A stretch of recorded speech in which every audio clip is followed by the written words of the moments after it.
तेरा ये आंसू मेरे यहाँ ऐसा है जैसे डायमंड। करीम में अल्लाह ताला शानू कहते हैं, ए ईमान वालो, अगर तुम मेरे दीन पर रहना नहीं चाहते तो ठीक है, मैं नई कौम इस्लाम में लाऊंगा, वो तुमसे ज़्यादा अच्छे मुसलमान होंगे। मंजर सामने है। अल्लामा इकबाल ने कहा था, मोती समझ के शान करीम ने चुन लिए, कतरे जो थे मेरे अरक इंफियाल के।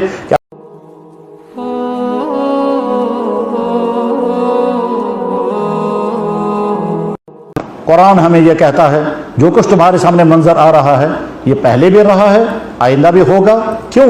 इसलिए कि उनके दिलों में जो हक का बुग़्ज़ है वो बुग़्ज़ ज़ाहिर होता रहेगा जब तक उनके हक कबूल करने के साथ, और जब बाद उन्हीं में से लोग हक कबूल करते हैं तो मंजर कुछ और ही होता है। एक तरफ से ये सूरत हाल थी, और दूसरी तरफ से जब सभी लोग देख रहे थे कि अफ्रीका का एक शख्स जो अपनी मजहबी तबके का सरबराह था, बल्कि वो ऐलान करके कहता था मैं पादरी हूँ, ठीक, उसको किसी मुसलमान ने दावत नहीं दी, और वो कैसे बिलखता हुआ आता है और कैसे हज करता है और कैसे रो रो करके कह रहा है कि मैंने दीन हक पा लिया, सबके सामने है। एक मंजर वो है और एक मंजर ये है। बस इस मंजर के बाद फिर ये बात भी समझ में आ जाती है। कुरान करीम में अल्लाह ताला शानू कहते हैं, ए ईमान वालो, अगर तुम मेरे दीन पर रहना नहीं चाहते तो ठीक है, मैं नई कौम इस्लाम में लाऊंगा, वह तुमसे ज़्यादा अच्छे मुसलमान होंगे। मंजर सामने है।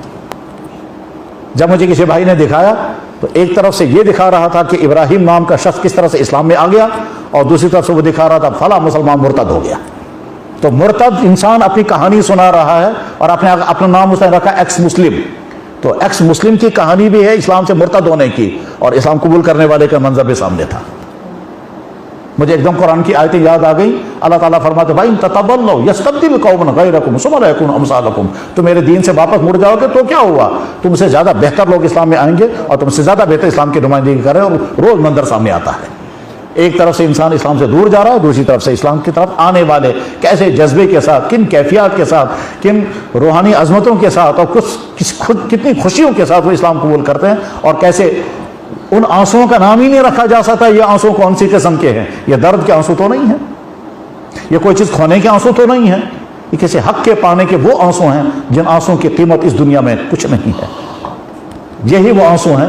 मैं जब उनका मंजर देख रहा था, वो इब्राहिम को कैसे होंठ दबा दबा कर वो आंखों बाहर रहा था, तो मुझे एकदम याद आ गया। अल्लामा इकबाल ने कहा था, मोती समझ के शान करीम ने चुन लिए, कतरे जो थे मेरे अरक इंफियाल के। कि अल्लाह ताला कहते हैं, मेरे बंदे, तेरा ये आंसू मेरे यहाँ ऐसा है जैसे डायमंड। तेरा ये आंसू मेरे लिए ऐसा है जैसे डायमंड। और डायमंड समझ कर जब कोई इंसान जमीन से कोई चीज़ उठा, इसी तरह से अल्लाह ने इस बंदे की ये आंसू उठा लिए, मोती समझ के शान करीम ने चुन लिए, कतरे जो थे मेरे इनके इंफियाल के। वो जो आंसू गिर रहे थे, उन आंसू की तशरीह क्या करेंगे? या अपनी गुज़श्ता ज़िंदगी पर अफसोस था, या हक पाने की खुशी थी, या किसी दर्द के आंसू थे, या किसी चीज़ के पाने की खुशी में ये आंसू थे, या किसी चीज़ के खोने पर ये आंसू थे। इन आंसुओं की तशरीह करना मुमकिन। हक ये है कि ये आंसुओं की वो किस्म है जो किस्म सिर्फ इस्लाम में आकर के तो मिल सकती है और बाकी कहीं नहीं मिलेगी। किसी भी मजहब में जाकर के ये आंसू बहाने का मंजर कहीं नहीं मिलेगा, ये सिर्फ इस्लाम में है। इस्लाम पा करके इंसान के आंखों से वो आंसू गिरते हैं, और इस्लाम पर चल करके इंसान के आंसू गिरते हैं। इन आंसुओं की कोई तशरीह नहीं की जा सकती। ये तो महसूस करने की चीज़ है, और अंदाज़ा नहीं किया जा सकता उन आंसुओं के बहाने में कितनी लज्जत आती है और कितना लुत्फ महसूस होता है। एक आंसू वो होते हैं जो दर्द की वजह से हैं, एक आंसू वो हैं जो किसी के फौत होने की वजह से, और एक आंसू वो होते हैं कि जो किसी गम की वजह से हैं। और ये आंसुओं की वो वाली किस्म है जिसके पीछे लज्जत है, रूहानियत है, कैफियत है, लुत्फ है, और बल्कि इंसान चाहता है ज़िंदगी भर ये आंसू में बहाता रहूं।